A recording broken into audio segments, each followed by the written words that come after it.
أعوذ بالله من الشيطان الرجيم بسم الله الرحمن الرحيم وماذا عليهم لو آمنوا بالله واليوم الآخر وأنفقوا مما رزقهم الله وكان الله بهم عليما۔ اور ان کا کیا نقصان تھا اگر وہ اللہ پر اور یوم آخرت پر ایمان لے آتے اور جو کچھ اللہ نے انہیں دیا تھا اس میں سے اس کی راہ میں خرچ کرتے، اور اللہ ان کے حال سے خوب واقف تھا۔ ان اللہ لا یظلم مثقال ذرہ وَإِن تَكُ حَسَنَةً يُضَاعِفْهَا وَيُؤْتِ مِن لَّدُنْهُ أَجْرًا عَظِيمًا۔ بے شک اللہ ذرہ برابر بھی ظلم نہیں کرتا، اور اگر کوئی نیکی ہو تو اسے دگنا کر دیتا ہے اور اپنے پاس سے بڑا اجر عطا فرماتا ہے۔ فَكَيْفَ إِذَا جِئْنَا مِن كُلِّ أُمَّةٍ بِشَهِيدٍ وَجِئْنَا بِكَ عَلَىٰ هَٰؤُلَاءِ شَهِيدًا۔ پھر اس دن کیا حال ہوگا جب ہم ہر امت سے ایک گواہ لائیں گے، اور اے حبیب ہم آپ کو بھی ان سب پر گواہ لائیں گے۔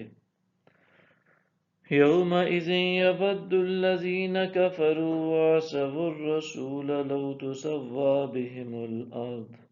ولا یکتمون اللہ حدیثا۔ اس دن وہ لوگ جنہوں نے کفر کیا اور رسول کی نافرمانی کی آرزو کریں گے کہ کاش انہیں مٹی میں دبا کر ان پر زمین برابر کر دی جاتی، اور وہ اللہ سے کوئی بات نہ چھپا سکیں گے۔ یا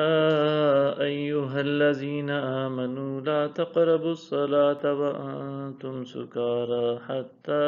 تعلموا ما تقولون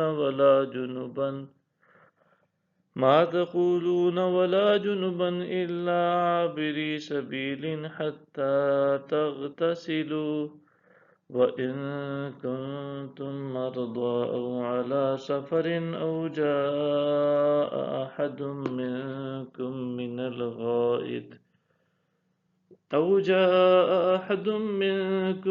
الغائط أو لامستم النساء فلم تجدوا ماء فتيمموا صعيدا طيبا فامسحوا بوجوهكم وأيديكم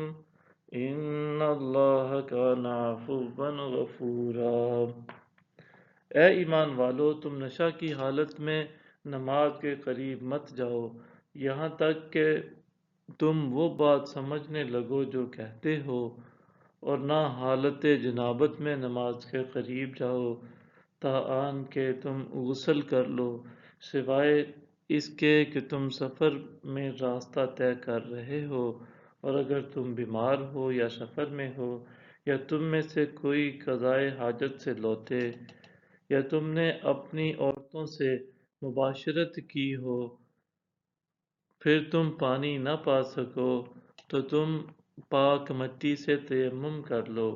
بس اپنے چہروں اور اپنے ہاتھوں پر مسح کر لیا کرو،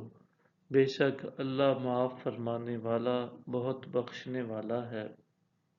صدق اللہ العظیم۔